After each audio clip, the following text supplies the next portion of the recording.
Саламат элимдин ден соолугу үчүн бул саламат. Саламат клуб элимдин ден соолугу үчүн. Кутман күнүңүздөр менен биздин кадырлуу замандаштарыбыз, катталуучуларыбыз, достор, баарыңарызга салам. Сиздер менен чогуу мен кызматта Айнура Миназарова жана бүгүн биз адам затынын жашоосунда, тамак сиңирүүсүндө, негизи эле биздин ден соолугубузда эң маанилүү, орунду ээлеген тиштер жөнүндө сөз болмокчу. Мына ошондуктан бүгүнкү биздин коногубуз албетте стоматолог Адил Сапаров. Саламатсызбы? Саламатсызбы? Адил, кандай жетип алдыңыз? Жакшы. Ден соолугуңуз жакшыбы? Жакшы. Сиз менен таанышканга кубанычтамын. Ошол бүгүн биз жалпы ушул дасторкондо үстөлдүн үстүндө тургандай тиш тууралуу сөз кылалы деп турабыз. Негизи мен эң эле алгачкы суроом ушул бүгүнкү темада ооз көңдөйүнө кантип кам көрүш керек, ошол жөнүндө сөз болмокчу. Жакында мен атам сыркылып калып, бир топ жерге бардык да, ашказанынан көйгөй болуп, жана аягында изилденип отуруп, убагында тишке туура кам көрбөгөндүктөн, пародонтоз болгондуктан, эрте өзүнүн убагынан эрте бир топ жаш кезинде жанагындай протез кийип калгандыктан ушул көйгөйдүн баары келип чыккан дегенде мен таң калдым да, ушул тиштенби десем, байке айтат, ооба, бул жөнөкөй тиштен деп. Анан кийин ошондон кийин ой келди да, биз ушунча тишибиз бар деп туруп, бирок көңүл бурбайбыз, демек буга көңүл буруш керек экен деп. Анда алгач эле мен сизден суроом, ошол ооз көңдөйүнүн гигиенасы боюнча тишти кантип туура жууш керек? Жөнөкөй эле, бул кичинекей кезибизден бери үйрөтүшөт, бирок үйрөткөн менен туура эмес да үйрөтүп коюшу мүмкүн, же баары үйрөнө албай калабыз. Ошол жөнүндө айтып бериңизчи анда.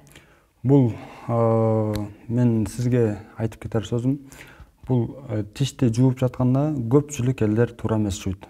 Биринчи эле тишти жууп жатканда убактысын 10 секунд, 15 секунддун ичинде жууп коемун деп мага жооп беришет. Мага келген адамдар көпчүлүгү.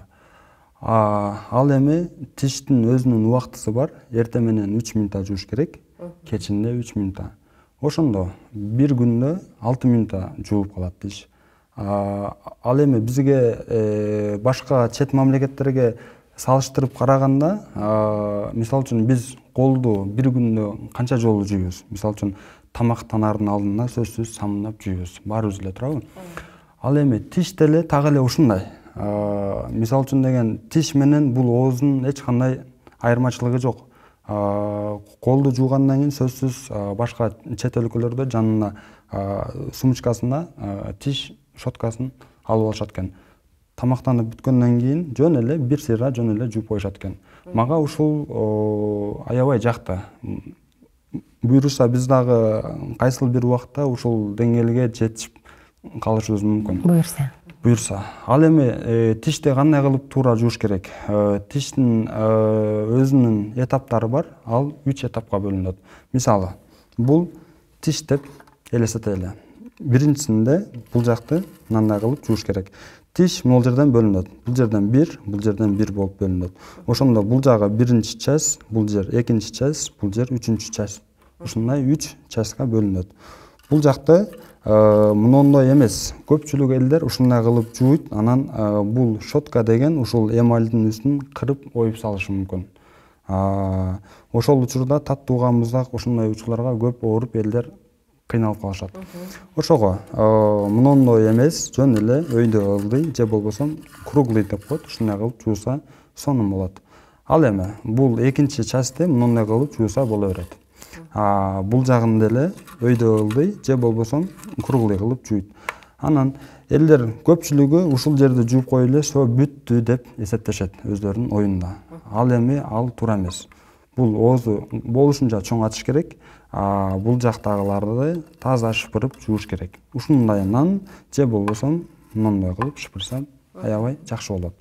Ал эми эң көп жуулбай калып калган жер ушул жер болуп эсептелинет. Анан бул жери. Анан бул асты албетте. Астын деген ушундай эле. Кыскасы үстүн ушундай, бул жерде мындай, бул жерде да мындай, бул жакта да өйдөгө.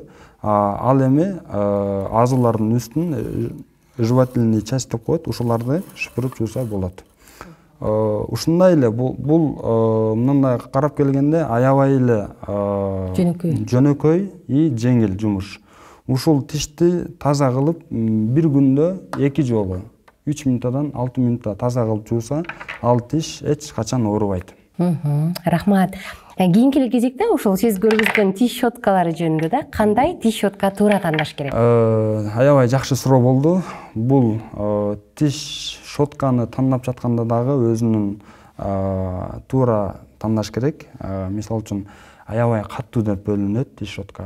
Анан экинчиси жумшак, орточо жумшак, анан орточо жумшак деп. Мен элдерге дайыма айтып келемин, аябай каттууну дагы албаңыз, себеби дегенде эмальди жок кылып салат. Ал эми аябай жумшакты тандай турган болсоңуз, анда чыкпай калышы мүмкүн. Микробтордун калдыктары. Ал эми средний жесткий деп коет, ошол эң туура тандоо. Эртең менен кечинде жуулса деле бир эле щетка ошол орточо жумшактыктагы нормалдуу болот, Ооба. Ал эми тиш щетканы дагы бир айда бир жолу жаңылап туруш керек, сөзсүз түрдө. Себеби дегенде эң көп бул микроорганизмдер элдер ойлот, көбүнчө ойлошот, колдо же болбосо бутта депчи. Ал туура эмес. Эң көп ушул микробтордун бардыгы адамдын оозунун ичинде болот. Ошондуктан тиш щетканы бир айда бир жаңылап турса, ал дагы аябай тишке пайда болот. Ушул щеткадан эле алыстабай кантип кургатыш керек? Мисалы, кээ бир чоң үй бүлөлөрдө карасаң, стаканда бир нечелер салынып турат же кимдир бирөө дара идишине салып туруп жаап коет. Кургатыш керекпи, кургатпаш керекпи?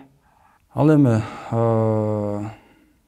бул деген тиш щетканы жууп бүткөндөн кийин алыс кылып коюш керек. Жакын кылып бир идишке эч качан салбаш керек. Мисалы үчүн бир адам бир оору менен оорушу мүмкүн, экинчи адам дагы бир оору менен оорушу мүмкүн.